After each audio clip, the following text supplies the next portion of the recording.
Hello guys, हामी चाहिँ आज दसैँकुण्ड जानु लागेको है। सबजना रेडी भइसक्यो। अहिले कोलोनीमा यहाँ शान्त फेन्सी स्टोरबाट डेस्टिनेसन स्टार्ट भएको है हाम्रो। अब टोली टन्नै छ यता, सबैजना रेडी, पोका 15 बोकेर।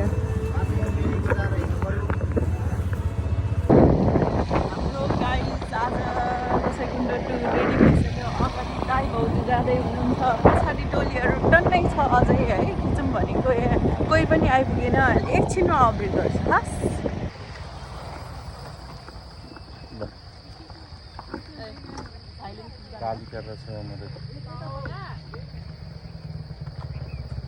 ल यता आउनु न त लगाऊ न लगाऊ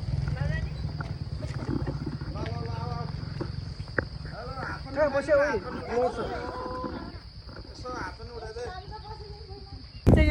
के बजार आयो, के बजार आयो? कालिका स्थान बजार रहेछ। मेन बजारबाट अब लेफ्ट टर्न गर्नुपर्ने रहेछ।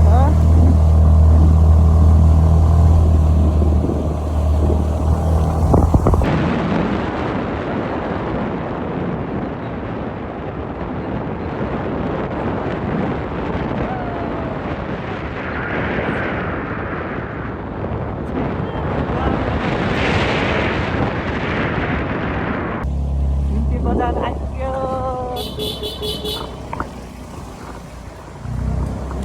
बजार आइपुग्यो। हजुरा खाना खाने हजुरा। जुन चाहिँ बजारबाट कति बजेको यात्रा हो गाइजहरू? 10:22 रे, 10:22मा हिँडेको हामी। 35 हाम्रो ग्याङ यता छ, यस्तो छ। हाई भन्नु यता कता हो हाम्रो यात्रा? अब दसैँकुण्डको अब कहाँ आइपुग्यो त? जुनचेबाट हिँडेर बल्ल घट्टे खोला हिँड्यो। आज चन्दनबारी पुग्न सक्छ। यहाँबाट चाहिँ बिस्तारै सजिलो हुन्छ अरे हिँड्न।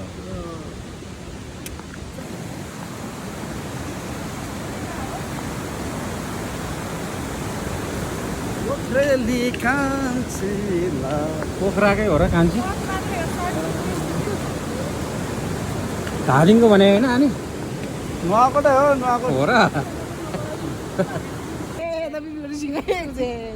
लागु बिस्तारै बस्यो भने त फेरि यागोटी भए त के हेरै बस्यो होइन। हेलो उडेराम बादर। Hello guys, hello hello hello Surendra sir, के भयो सर? त्यस्तो भुँडी टन्न ठुलो देखियो त्यस्तो नि हुन्छ? म त जान्न होला, अब जान्न होला। देउराली आइपुग्यो, यस्तो पो हो चप्पल लगाएर हिँड्ने? जान्न होला के भयो यस्तो, साह्रै बिराम भयो। जानै आँट्यो, टोलीहरू उता छ, फ्रेस छ सबै। यो बुढो मात्रै यस्तो लम्पा सर्छ।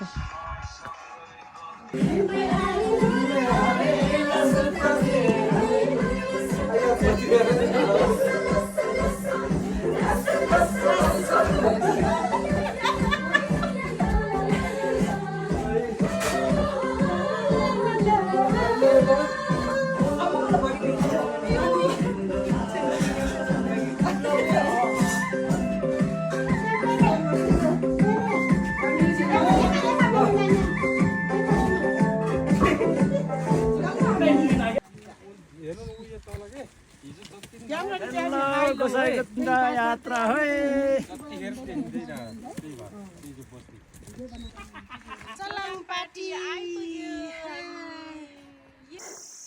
के अरे चोलाङपाटीबाट हिँडेको त ए बर्लुमेन्दो र चुप्पा मात्रै छ।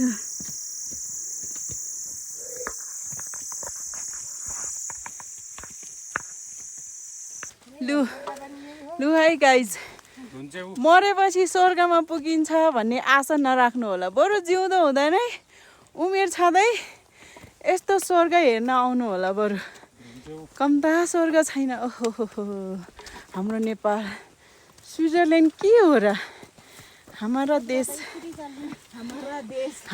देश बहुत सुंदर ब्यूटीफुल प्यारा है भोलि पर्सि बुढेसकाल लागेपछि घुँडा दुख्यो आइया आथा भन्नुभन्दा अहिले उमेर छँदा यसो टाइम निकालेर 2-4 दिन टाइम निकालेर यस्तो राम्रो ठाउँमा आउनु होला है गाइजहरु अहिले हिमाल छेकेको अवस्था नत्र कति राम्रो थियो ओहो लाग्यो बुद्ध मन्दिर लौरी विनायकबाट बुद्ध मन्दिर जाने क्रममा सबैलाई सास फेर्न गाह्रो भयो आमा जङ्गललाई गाह्रो भयो हेभन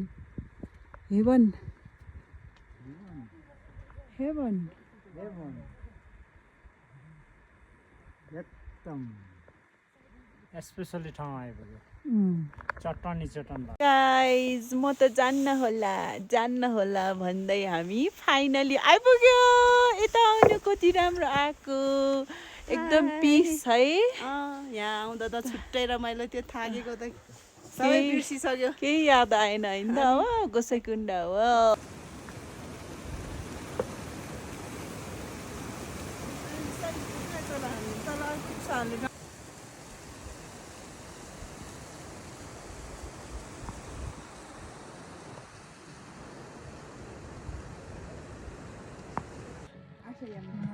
स्टार्ट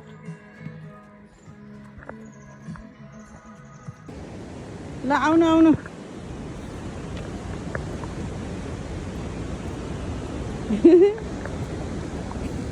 हाँस्न सकेको छैन यहाँ हो र के हो यस्तो अवस्था